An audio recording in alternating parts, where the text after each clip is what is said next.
Yes, yes, yes, yes, family. Welcome to Serqets Coven. I am your host, none other than Serqet, and I'm in the Coven right now. I just wanted to stop by to share something very, very nice from the book called Utterly Wicked by Dorothy Morrison. Yes, tonight we're going to talk about fire in the hole. Stay tuned.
Yes, yes, yes, yes. I'm back at you in the coven. Yes, as I gaze at the beautiful statue of Saket, I am reminded she is love. But anyways, I decided to let me just pause this. I decided to come on tonight to share this with you. And this channel is going to be dedicated to sharing everything magic. So here we go. Fire in the hole. Magic works. Of that I have no doubt. The same is true of every magical practitioner in the world. Otherwise, they wouldn't even bother with the ancient arts. To do so would be absolutely pointless. If that's so, how did anyone ever get the idea that curses only affect those who believe in them, and that those who don't are able to escape their grasp?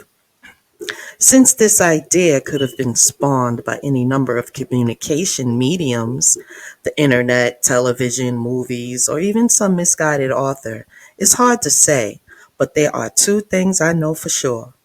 There are folks who actually believe this tripe, and two, those who do have never been more wrong about anything in their lives.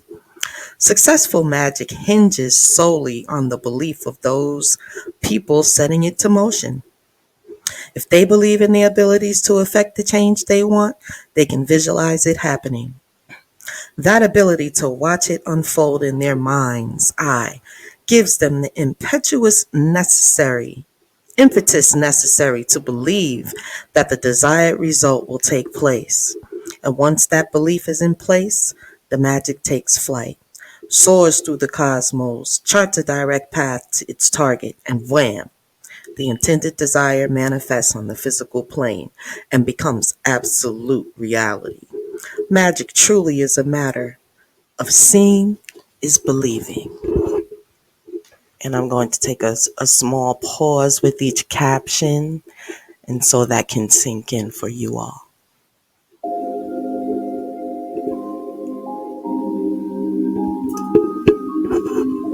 Also, I'm going to grab my bottle of water really quick, so uno momento.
I'm back.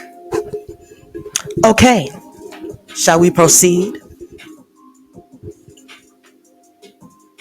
We left off with magic truly is a matter of seeing is believing. That said, the end result has nothing at all to do with the recipient's mindset. It doesn't matter whether he or she believes in its power. It doesn't matter whether he or she thinks the whole thing is a load of crap. Once loosed, the magic is going to hit its target. It is going to affect change. And there's not one damn thing the party on the receiving end can do about it. True enough, there's something to be said for throwing up a shield to deflect the effort.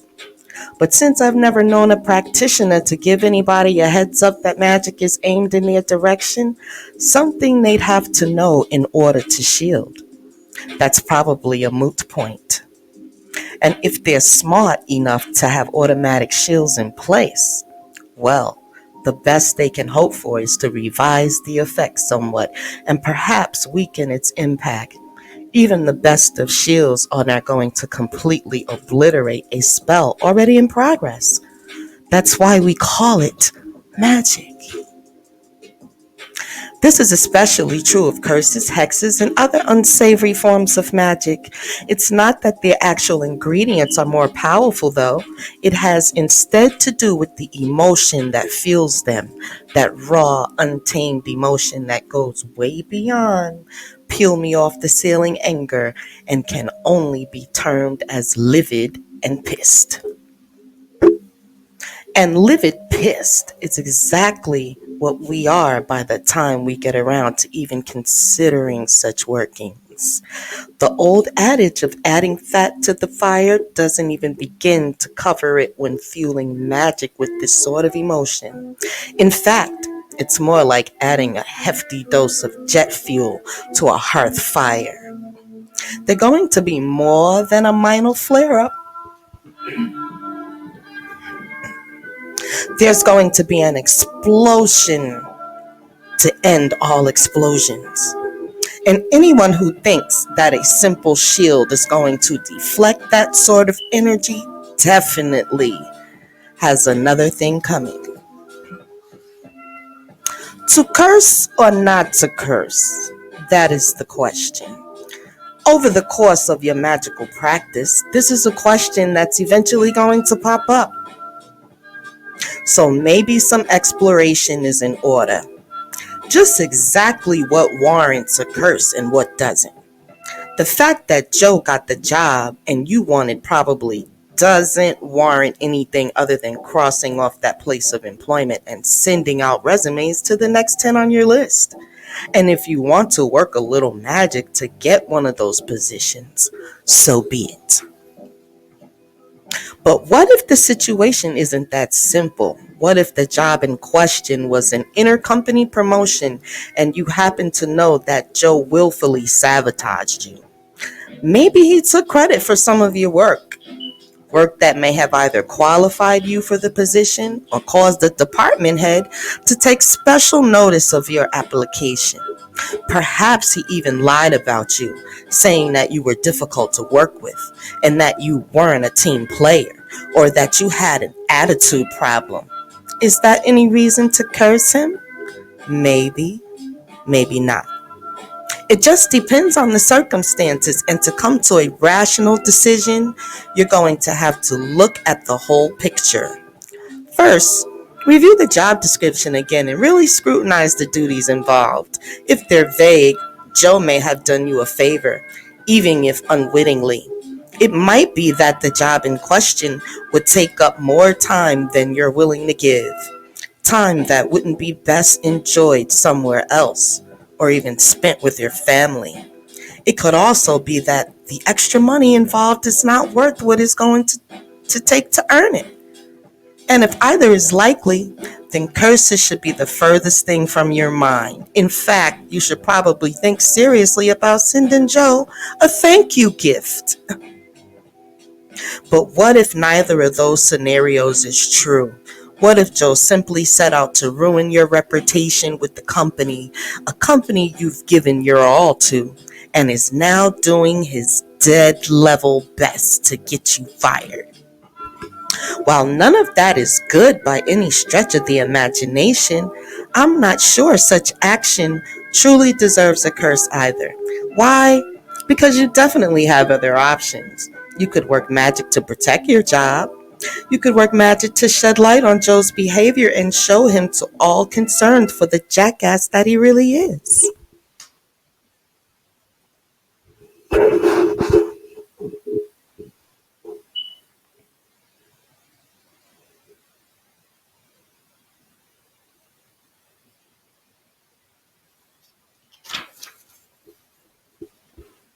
I knew something was wrong with that. The page turned by mistake. Something tried to throw me off. But here we go. And if you're suddenly feeling magnanimous, which is doubtful at this point, you could even go so far as to work magic so that Joe finds a position more to his liking outside of the company. Any of those options will take care of the situation nicely and without the need for a curse. But now let's change the scenario a bit. Let's say that you've been the victim of Joe's sexual harassment for a very long time and that the promotion of your ticket out of that mess. Let's say that when he found out you decided to apply for the job, he not only led you to believe that the problems with him would get much worse than you ever dreamed if you went through with it, but he also promised to ruin you with the company. That's not all.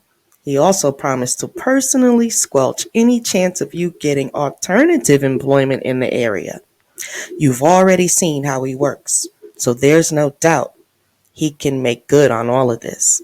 Now, do you have good reason for a curse? You bet you do. Of course, if you just turned Joe into his superiors when he made his first lascivious move, if you decided to fight instead of flee back then, he wouldn't be in any position to bother you. In fact, he probably wouldn't even still be with the company.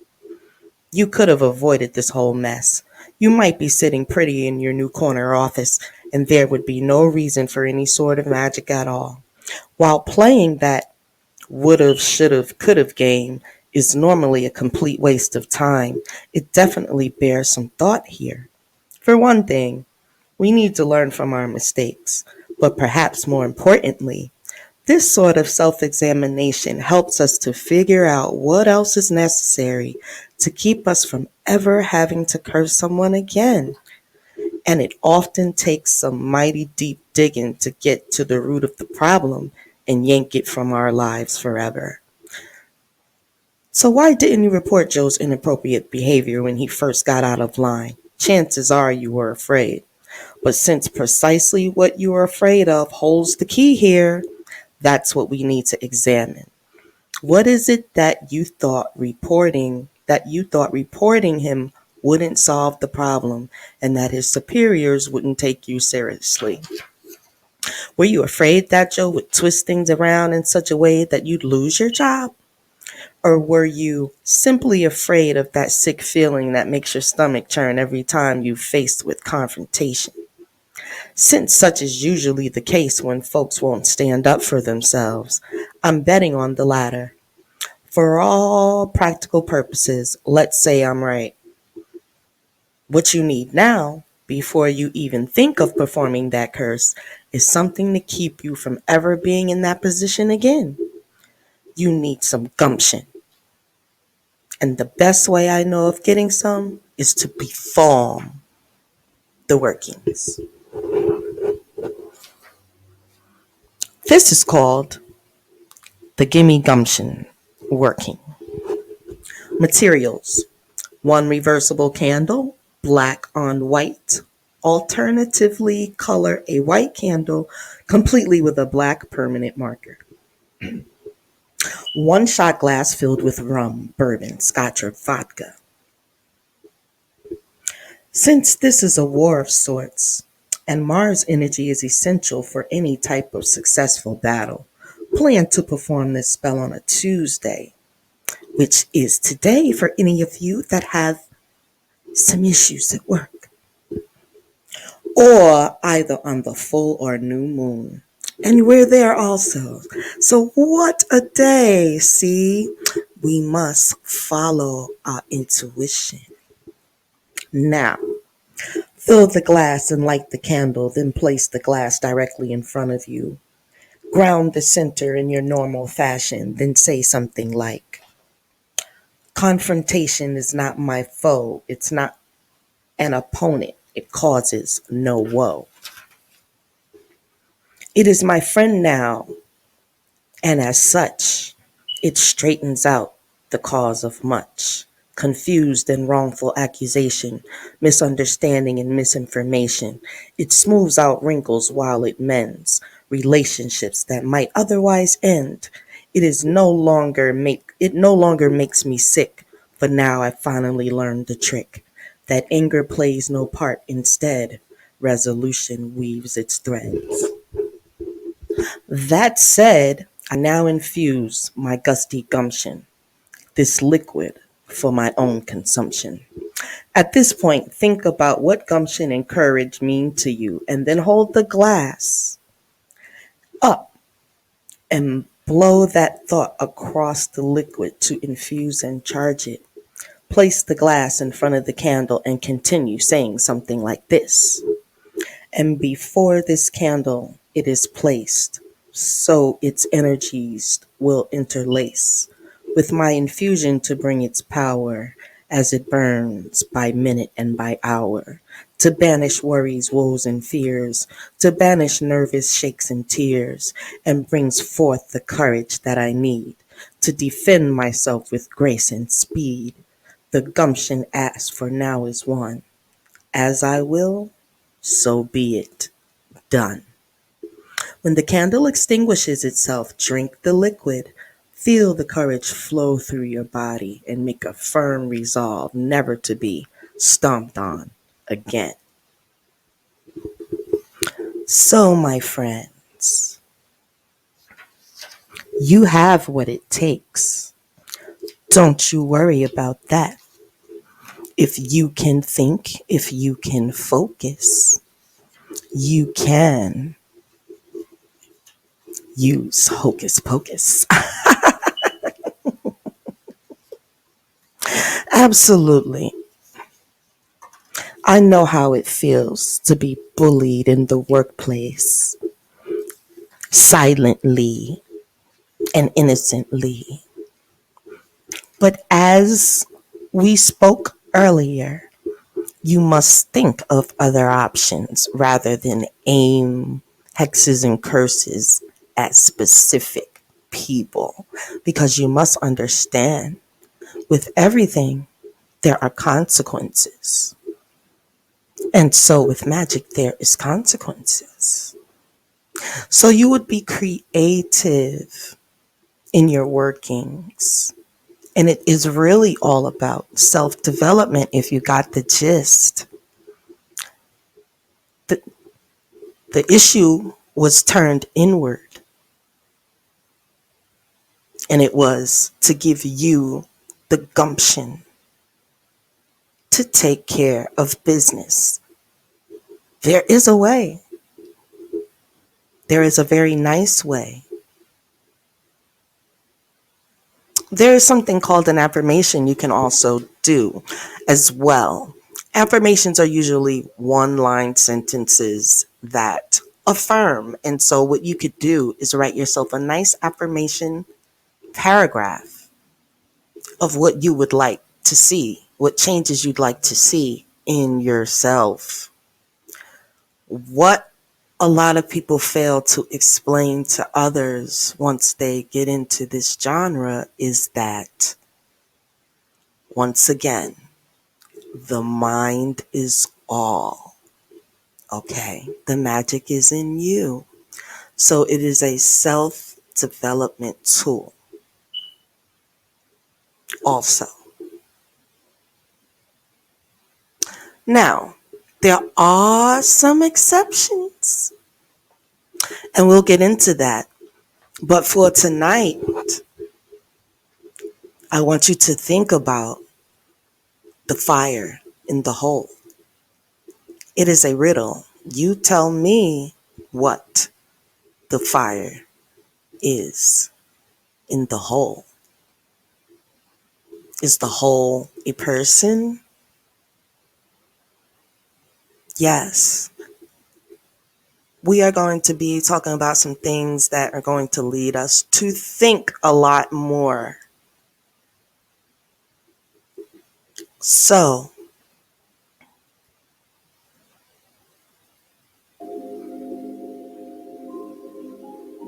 peace from Serqets Coven. And remember, to be a goddess and to be magical, you have to be accountable and responsible for yourself. Because everything we do and everything we say either bears good or bad fruit. And Serqets Coven is bad, but she's good. Yes. Peace and love. Until the next time at Serqets Coven. Ta-ta!